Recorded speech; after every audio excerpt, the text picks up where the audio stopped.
पोरी बिस्किटापेक्षा पण खुसखुशीत शंकरपाळे बनवायचे आहे का? पाय बरं मग हा व्हिडिओ।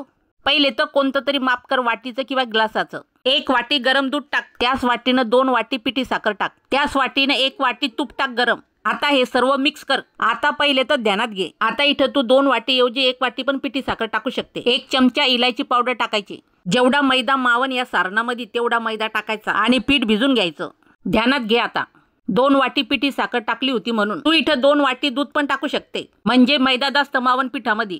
पण आपण बिस्किटापेक्षा पण खुसखुशीत शंकरपाळे बनवत आहे म्हणून आपण इथं 2 वाटी पिठी साखर टाकली आहे आणि 1 वाटी दूध टाकलं आहे। पिठाचा गोळा करायचा आणि जाडसर लाटून घ्यायचा। पिठाला भेगा पडल्या तरी चालतात, भेगा अशा कट करून घ्यायच्या आणि आपल्या आवडच्या साईजचे लहान मोठे शंकरपाळे करून घ्यायचे। फक्त जेव्हा आपण लाटतो तो जाड उंडा लाटायचा, म्हणजे फुगल्यावर तो डबल होतो, खायला तो खुसखुशीत लागतो। आता पिठाला आकार देणं झाला शंकरपाळ्यासारखा। आता हे शंकरपाळे खरपूस तळून घ्यायचे। खरपूस म्हणजे एकदा तेल तपलं मीडियम गॅसवर शंकरपाळे होऊ द्यायचे, म्हणजे ते आतून खरपूस होतात।